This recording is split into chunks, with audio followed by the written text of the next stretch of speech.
Welcome to Ancient DOS Games, Episode 0. This is the system reset of Ancient DOS Games, which is a series I actually tried to start a couple years ago, though it didn't really get very far, mostly because I was wrestling with really outdated video editing software.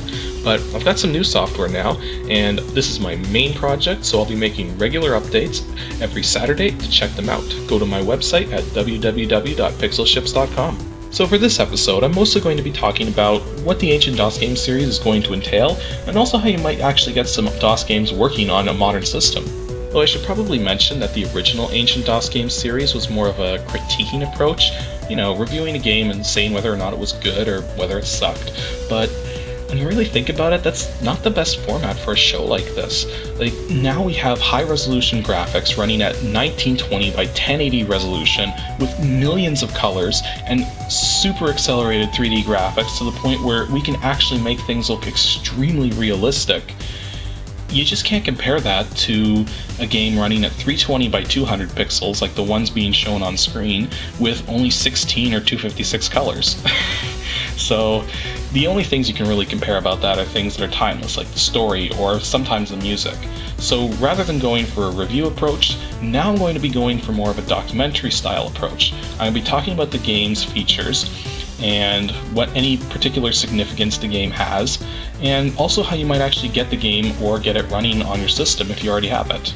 So now that you've seen some gameplay footage on the screen here, you're probably wondering, how do I play a DOS game on a modern system? Well, the answer is actually surprisingly easy. Just go to www.dosbox.com and download DOSBox. DOSBox is a DOS emulator, and it basically allows you to run DOS games on modern systems. It's not more complicated than that, really. You still have to know a few things about how the DOS command line works, which isn't really that difficult. You just can look it up on the forums at the DOSBox website. But aside from that, all you need is the program, and you're good to go. In fact, even if you have an old DOS system lying around, I still recommend you use DOSBox for running your old DOS games because it has a number of features that will allow you to use the hardware that the games you're playing were designed to be run on. It wasn't like nowadays where you can have any brand of video card or any brand of sound card and the game will basically run the way it's supposed to. Back then, if you didn't have the video card that a game was designed to specifically use, or the sound card that the game was designed to use, you were screwed. You were stuck using reduced settings, which completely changed the characteristics of the game. A game could be designed to run at 640 by 480 with super VGA 256 color graphics, but if you didn't have the right brand of video card, you were stuck playing at 320 by 200. So DOSBox will actually emulate the hardware that these games were designed to use. That way you can actually get that 640 by 480 Super VGA graphics and not have to have the actual video card that the game was designed for. Not to mention that DOSBox also lets you adjust how many CPU cycles are being emulated. What this basically means is that if a game was designed in such a way that its timing is reliant on the speed of the computer that it's being played on, you can adjust that so that the game plays at its correct speed. Otherwise, the game could go too slow or it could go ridiculously fast. 20, 30 times faster than the game was designed to be played at. I don't know about you, but it's kind of hard to play a game when 5 minutes worth of gameplay go by in about 10 seconds. Though perhaps the greatest feature of DOSBox is its key mapper. Now, the key mapper lets you remap keyboard keys to different keyboard keys or joystick commands to different joystick commands, but it also lets you remap keyboard keys to the joystick or joystick commands to the keyboard. And there's a couple reasons why the key mapper is pretty good. The first is that you can actually use the key mapper to change controls for a DOS game that doesn't allow you to change the controls, because some DOS games have some really eccentric control layouts, so being able to adjust them to something that's more comfortable and more ergonomic is a pretty good feature. The other thing too is that you can use the key mapper to add joystick support to games that don't have joystick support. And you can imagine how cool that is, being able to play a keyboard-only game with the joystick. Very cool. So, you've gone to the DOSBox website and you've downloaded DOSBox, and now you're wondering, how do I play any games with this thing? Well, first you're going to have to actually get some DOS games, and there's a few ways you can do this, with the most obvious one being to just download them off the internet. But now you're going to have to start being careful because of the way these games are licensed.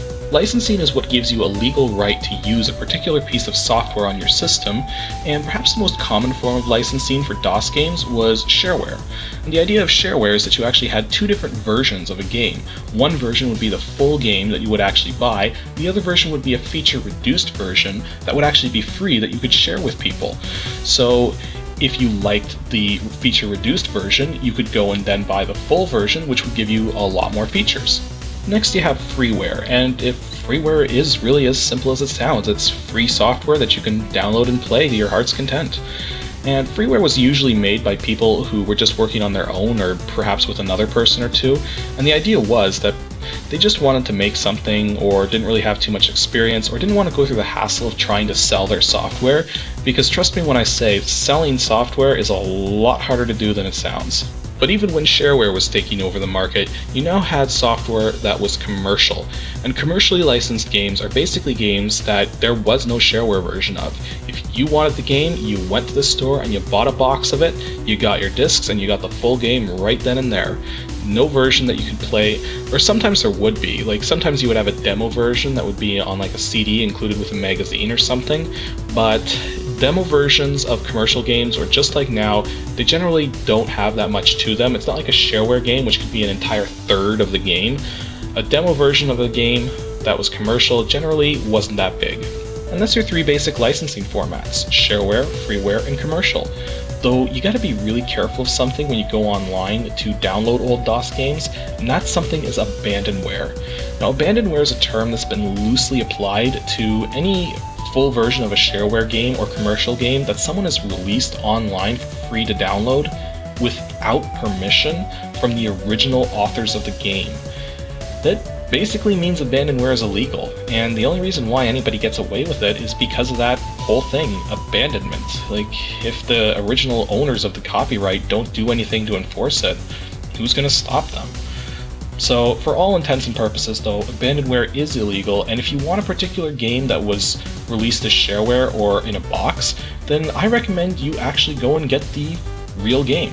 Like if it's shareware, many of the original developers of these games actually have their shareware games still for download. Like a good example is all the ADG stuff is available at 3D Realms. Or if the game came in a box, just go on to Amazon or eBay and look for the full box product, and then you actually get the box and the manuals and the discs, and some of these box products actually came with a lot of stuff. Just be careful of the format that the game comes on. I mean, if the game comes on CD, then you're pretty much safe. Like, I mean, every computer nowadays is able to read CDs, but some of them might have some form of copy protection on them. Like, copy protection wasn't a big issue for CDs back in the day because we didn't have CD burners, so making a copy of a CD was kinda hard. Nevertheless, you may still run into some copy protection issues with CDs. If you do, chances are you'll still be able to get around them somehow, and that somebody on the DOSBox website has figured out how to make that game work in DOSBox. If the game comes on 3.5-inch floppy disks, you might want to be a little more careful. Like, I mean, actually getting the game onto your system shouldn't be that big a deal. If you don't have a 3.5-inch drive, just go to your local electronics store and pick up a USB 3.5-inch floppy drive for about, I think they cost about $20, I'm not quite sure. But in any case, just pick one up, plug it into your system, put the disc in the drive, and there you go, you can load the game onto your system. The only difficulty is in copy protection. Now, if the copy protection is based on something like typing something up in the manual, then you're pretty much okay. But if the copy protection is based on physical defects actually put onto the disk, then you're in trouble, because as far as I'm aware, DOSBox can't read past those. If it can, I haven't figured out how to make it work. And it basically means with that kind of copy protection, DOSBox isn't going to read the game as being on the original disk, and you won't be able to play it. And if anybody knows how to get past that, please let me know, because I have a whole bunch of games, mostly Sierra titles, that I can't play because of that. And if the game comes on 5.25-inch discs, you're probably just going to want to steer clear of those. Like, I mean, there's no such thing as a USB 5.25-inch drive. Trust me, I've looked. And the actual 5.25-inch drives don't work properly on modern systems. They have entirely different hookups, and even if you did manage to somehow make those hookups work with some kind of strange converters or something, the BIOS isn't even going to recognize it. So unless you actually have an old system that can read 5.25-inch discs, you're never going to get that game working. So be absolutely certain when you buy a box product of an old DOS game that you're getting a format that you're going to be able to play. because it would really suck if you actually went to all that trouble and you couldn't play the game. And that's pretty much it for my 0th episode of Ancient DOS Games. Zero is even a word? I don't know. It's a word now, and that means that my next episode is going to be my first episode, technically speaking. So if any of you have any comments, any questions, any requests, any spam, any letter bombs, just send it all to adg@pixelships.com. And if you want to check out any of the other stuff I've worked on, just head on over to www.pixelships.com. So that's all. Stay tuned for episode 1. Any of you who have seen my original Ancient DOS Games series probably knows what I'm going to review first.